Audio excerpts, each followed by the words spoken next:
Çevik yaşama başladın mı? Başladıysan ne güzel. Başlamadıysan neden? Neden başlamadın? Önceki videoları düşün. Niçin sorusuna bir cevap bulduk. Bu bir başlangıç cevabı. Daha şekillenecek, başka niçinler ortaya çıkacak, sebepler güçlenecek. Ama harekete geçmene yetecek kadar güçlü bir niçin bulmuş olman gerekli. Değerlerinle uyumlu, tatminli bir yaşam sürüyor musun?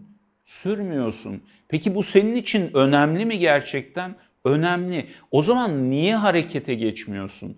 İkinci videoyu hatırlayın. Nasıl sorusunun cevabında buna biraz girdik aslında.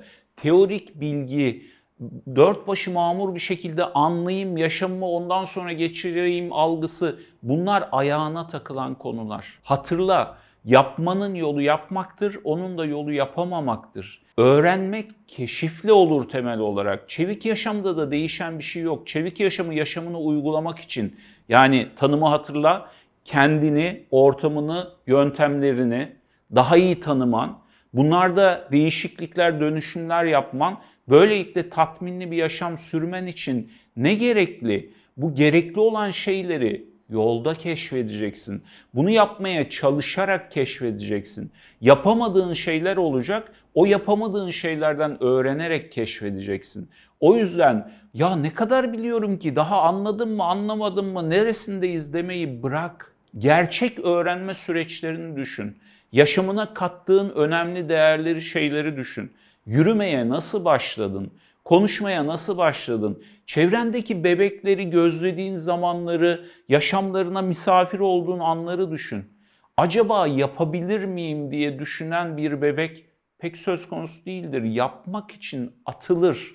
Yani daha yürüyebilecek yetenekleri yokken bir yere varmak isteği oluştuğu anda nasıl varırım diye kendini çeker, emekler, farklı yöntem uygular. Bir şekilde o farklı yöntemler içerisinde yapmanın yollarını keşfeder. Gerçek doğal olan öğrenme süreci budur. Meraktır, ilgidir, keşiftir, denemektir, deneyerek öğrenmek, denediğinden öğrenmektir. Çevik yaşamı da anladığın şekilde uygulamaya başlamış olmalısın. Başlamadıysan eğer bu haftadan itibaren başla. Şimdi bu hafta sana kolaylık sağlayacak bazı şeylerden bahsedelim. En kritik noktalardan bir tanesi her şeyi ama özellikle de yaşamını çevrimler halinde ele alman. Bu doğanın kendisinde doğal olarak var olan bir şey. Mesela yaşını düşün, bir olgun bir insanı düşünelim. 50 yaşına gelmiş olan bir insanı. Bundan çok daha genç olabilirsin, daha yaşlı olabilirsin. Varsay ki 50 yaşında bir insansın. Tek hücreli bir varlıktın. O tek hücre bile yaşıyordu. Çevresiyle iletişim halindeydi. Sonra fetüs oldu, işte yeni doğan oldu, bebek oldu. İşte bir yaşında yürümeyi, konuşmayı yeni böyle keşfetmeye başlayan bir küçük insan oldu. Sonra büyüdü, 2 yaşına geldi, biraz daha böyle kelimeleri kullanabilmeye, derdini anlatabilmeye başladı, koşturmaya falan başladı. Sonra işte ilkokul çağına geldi, ortaokul çağına geldi, liseye, üniversiteye, iş yaşamı ya da işte yaşamı ne getirdiyse o ergenlik ve sonrasındaki ön yetişkinlik vesaire, bunların hepsine dikkat et. Bunlar çevrimler, kendi içinde yaşayan, var olan bütünler. Tek hücreyken bile çevresiyle etkileşimde olan, yaşayan, belli bir bütünlüğe sahip olan bir şeyle karşı karşıyayız. Doğa böyledir. Biyoloji böyle çalışır. Yaşayan çevrimlerle çalışır. Oysa bizim kültürümüz, kültürel evrimle geldiğimiz nokta, içinde henüz artık değiliz, sanayi toplumunu geçtik ama kültürümüz büyük ölçüde hala sanayi toplumu tarafından şekillendirilmiş durumda. Buradaki üretimde ne var baktığımız zaman?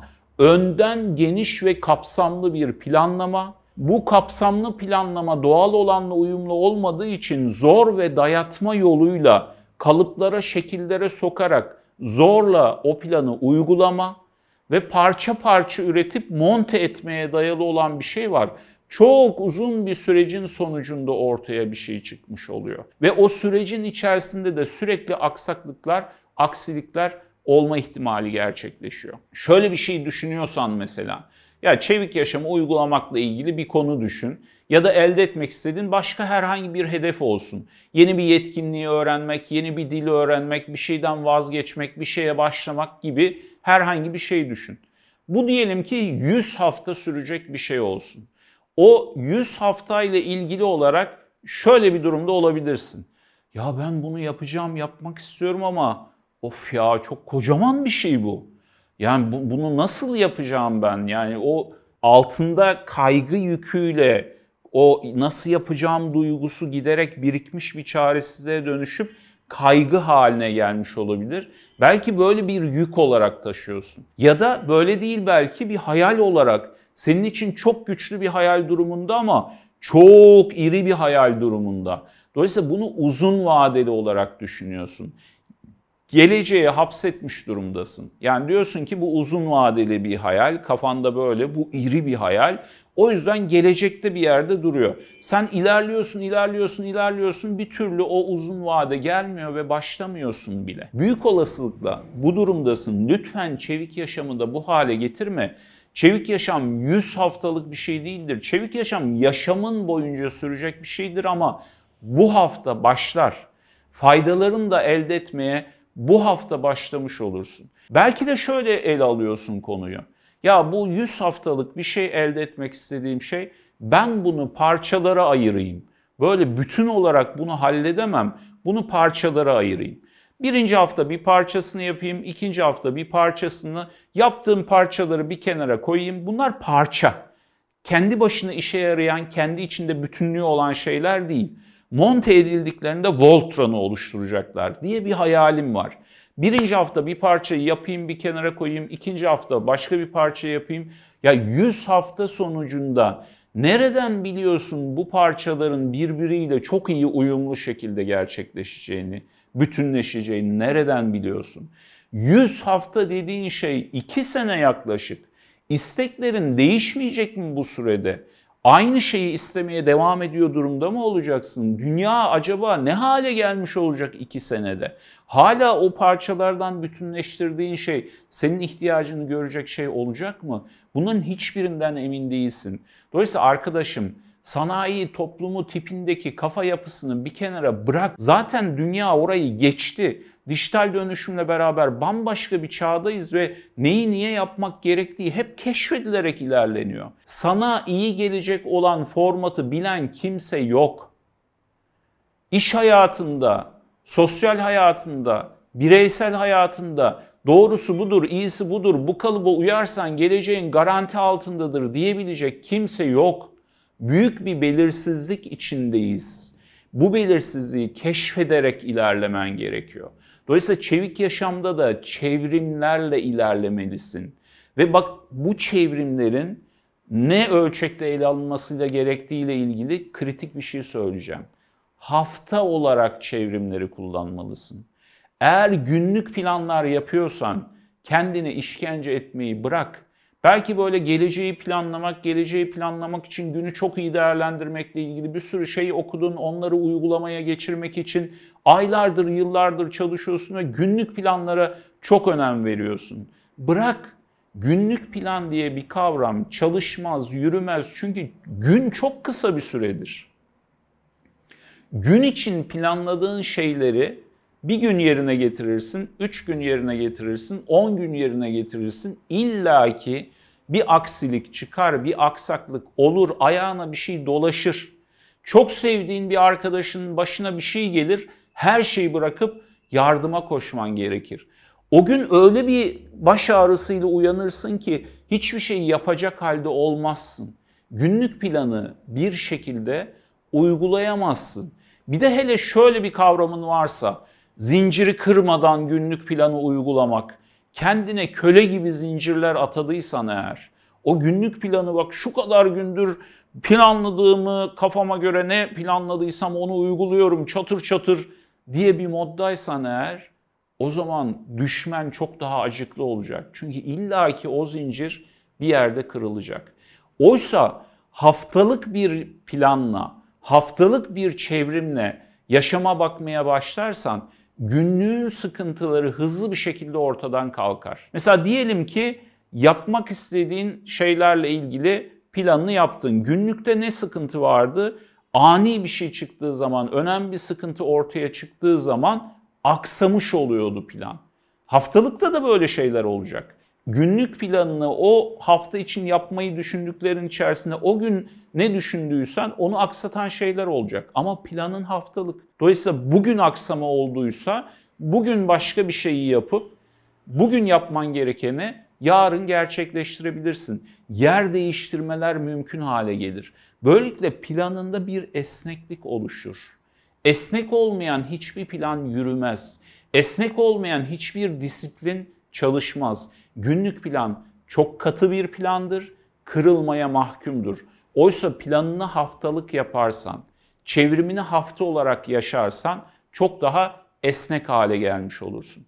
Peki hafta değil de 2 hafta olarak yapsam, ay olarak yapsam çevrimi, aman ha, bir hafta planlamak için zaten bir hayli iddialı bir süre. Bir haftadan ötesini görmemiz o kadar kolay değil. Bir hafta sonra çevik yaşamı uyguluyorsan, çevik yaşamı yaşıyorsan, bir hafta sonra sen zaten başka bir insan olacaksın. O haftanın çıkarımlarıyla yaşama başka bir şekilde bakmaya başlamış olacaksın. Belki çok değil, belki devrimsel ölçekte değil ama evrimsel ölçekte biraz fark etmiş olacak. Öbür hafta biraz daha fark etmiş olacak. Zaten dünya da aynı dünya olmayacak.